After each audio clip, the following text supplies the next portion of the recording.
Chapter 28. In those days, the Philistines gathered their forces to fight against Israel. Achish said to David, "You must understand that you and your men will accompany me in the army." David said, "Then you will see for yourself what your servant can do." Achish replied, "Very well, I will make you my bodyguard for life." Now Samuel was dead, and all Israel had mourned for him and buried him in his hometown of Ramah. Saul had expelled the mediums and spirits from the land. The Philistines assembled and came and set up camp at Shunem, while Saul gathered all Israel and set up camp at Gilboa. When Saul saw the Philistine army, he was afraid. Terror filled his heart. He inquired of the Lord, but the Lord did not answer him by dreams, or Urim, or prophets. Saul then said to his attendants, "Find me a woman who is a medium, so I may go and inquire of her." "There is one in Endor," they said. So Saul disguised himself, putting on clothes, and at night he and 2 men went to the woman. "Consult a spirit for me," he said, "and bring up for me the one I name." But the woman said to him, "Surely you know what Saul has done. He has cut off the mediums and spiritists from the land. Why have you set a trap for my life to bring about my death?" Saul swore to her by the Lord, "As surely as the Lord lives, you will not be punished for this." Then the woman asked, "Whom shall I bring up for you?" "Bring up Samuel," he said. When the woman saw Samuel, she cried out at the top of her voice and said to Saul, "Why have you deceived me? You are Saul." The king said to her, "Don't be afraid. What do you see?" The woman said, "I see a ghostly figure coming up out of the earth." "What does he look like?" he asked. "An old man wearing a robe is coming up," she said. Then Saul knew it was Samuel, and he bowed down and prostrated himself with his face to the ground. Samuel said to Saul, "Why have you disturbed me by bringing me up?" "I am in great distress," Saul said. "The Philistines are fighting against me, and God has departed from me. He no longer answers me, either by prophets or by dreams. So I have called on you to tell me what to do." Samuel said, "Why do you consult me, now that the Lord has departed from you and become your enemy? The Lord has done what he predicted through me. The Lord has torn the kingdom out of your hands and given it to one of your neighbors, to David, because you did not obey the Lord or carry out his fierce wrath against the Amalekites. The Lord has done this to you today. The Lord will deliver both Israel and you into the hands of the Philistines, and tomorrow you and your sons will be with me. The Lord will also give the army of Israel into the hands of the Philistines." Immediately, Saul fell full length on the ground. Filled with fear because of Samuel's words, his strength was gone, for he had eaten nothing all that day and all that night. When the woman came to Saul and saw that he was greatly shaken, she said, "Look, your servant has obeyed you. I took my life in my hands and did what you told me to do. Now please listen to your servant and let me give you some food so you may eat and have the strength to go on your way." He refused and said, "I will not eat." But his men joined the woman in urging him, and he listened to them. He got up from the ground and sat on the couch. The woman had a fattened calf at the house, which she butchered at once. She took some flour, kneaded it, and baked bread without yeast. Then she set it before Saul and his men, and they ate. That same night they got up and left. Chapter 29. The Philistines gathered all their forces at Aphek, and Israel camped by the spring in Jezreel. As the Philistine rulers marched with their units of hundreds and thousands, David and his men were marching at the rear with Achish. The commanders of the Philistines asked, "What about these Hebrews?" Achish replied, "Is this not David, who was an officer of Saul, king of Israel? He has already been with me for over a year, and from the day he left Saul until now I have found no fault in him." But the Philistine commanders were angry with Achish and said, "Send the man back, that he may return to the place you assigned him.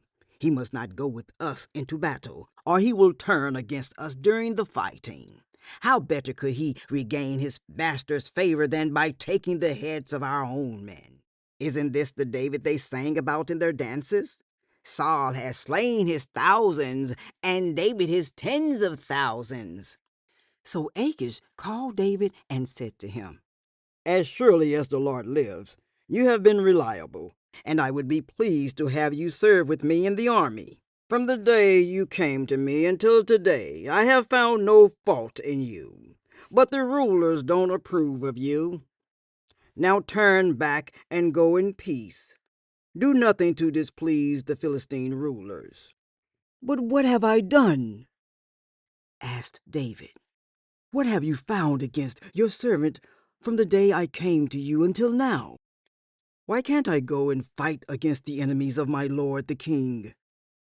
Achish answered, "I know that you have been as pleasing in my eyes as an angel of God. Nevertheless, the Philistine commanders have said he must not go up with us into battle. Now get up early along with your master's servants who have come with you, and leave in the morning as soon as it is light." So David and his men got up early in the morning to go back to the land of the Philistines, and the Philistines went up to Jezreel. Chapter 30. David and his men reached Ziklag on the third day. Now the Amalekites had raided the Negev and Ziklag. They had attacked Ziklag and burned it, and had taken captive the women and everyone else in it, both young and old. They killed none of them, but carried them off as they went on their way. When David and his men reached Ziklag, they found it destroyed by fire, and their wives and sons and daughters taken captive. So David and his men wept aloud until they had no strength left to weep. David's two wives had been captured, Ahinoam of Jezreel, and Abigail, the widow of Nabal of Carmel. David was greatly distressed because the men were talking of stoning him. Each one was bitter in spirit because of his sons and daughters. But David found strength in the Lord his God. Then David said to Abiathar the priest, the son of Ahimelech, "Bring me the ephod." Abiathar brought it to him, and David inquired of the Lord, "Shall I pursue this raiding party? Will I overtake them?" "Pursue them," he answered. "You will certainly overtake them and succeed in the rescue." David and the 600 men with him came to the Bezor valley, where some stayed behind. 200 of them were too exhausted to cross the valley. But David and the other 400 continued the pursuit. They found an Egyptian in a field and brought him to David. They gave him water to drink and food to eat, part of a cake of pressed figs and 2 cakes of raisins. He ate and was revived, for he had not eaten any food or drunk any water for 3 days and 3 nights. David asked him, "Who do you belong to? Where do you come from?" He said, "I am an Egyptian, the slave of an Amalekite. My master abandoned me when I became ill 3 days ago. We raided the Negev of the Kerethites, some territory belonging to Judah, and the Negev of Caleb, and we burned Ziklag." David asked him, "Can you lead me down to this raiding party?" He answered, "Swear to me before God that you will not kill me or hand me over to my master, and I will take you down to them." He led David down, and there they were, scattered over the countryside, eating, drinking, and reveling because of the great amount of plunder they had taken from the land of the Philistines and from Judah. David fought them from dusk until the evening of the next day, and none of them got away except 400 young men who rode off on camels and fled.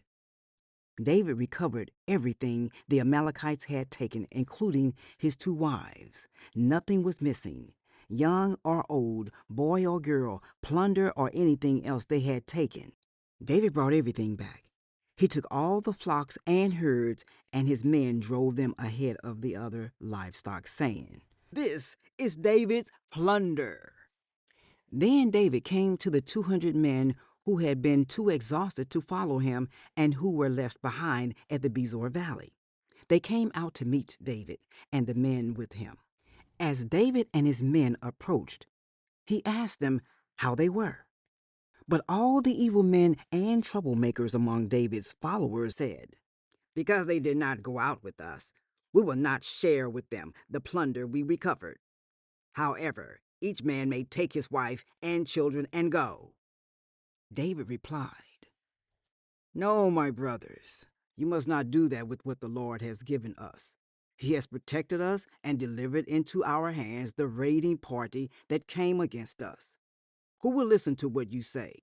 The share of the man who stayed with the supplies is to be the same as that of him who went down to the battle. All will share alike." David made this a statute and ordinance for Israel from that day to this. When David reached Ziklag, he sent some of the plunder to the elders of Judah, who were his friends, saying, "Here is a gift for you from the plunder of the Lord's enemies." David sent it to those who were in Bethel, Ramoth Negev, and Jatir, to those in Aroer, Sipmoth, Eshtemoa, and Rachel, to those in the towns of the Jerahmeelites and the Kenites, to those in Hormah, Bar-Ashan, Athak, and Hebron, and to those in all the other places where he and his men had roamed. Chapter 31. Now the Philistines fought against Israel. The Israelites fled before them, and many fell dead on Mount Gilboa. The Philistines were in hot pursuit of Saul and his sons, and they killed his sons, Jonathan, Abinadab, and Malchishua. The fighting grew fierce around Saul, and when the archers overtook him, they wounded him critically. Saul said to his armor-bearer, "Draw your sword and run me through, or these uncircumcised fellows will come and run me through and abuse me." But his armor-bearer was terrified and would not do it. So Saul took his own sword and fell on it. When the armor-bearer saw that Saul was dead, he too fell on his sword and died with him. So Saul and his 3 sons and his armor-bearer and all his men died together that same day. When the Israelites along the valley and those across the Jordan saw that the Israelites' army had fled and that Saul and his sons had died, they abandoned their towns and fled. And the Philistines came and occupied them. The next day, when the Philistines came to strip the dead, they found Saul and his 3 sons fallen on Mount Gilboa. They cut off his head and stripped off his armor, and they sent messengers throughout the land of the Philistines to proclaim the news in the temple of their idols and among their people. They put his armor in the temple of the Ashtoreths and fastened his body to the wall of Bethshan. When the people of Jabesh Gilead heard what the Philistines had done to Saul, all their valiant men marched through the night to Bethshan. They took down the body of Saul and his sons from the wall of Bethshan and went to Jabesh, where they burned them. Then they took their bones and buried them under a tamarisk tree at Jabesh, and they fasted 7 days.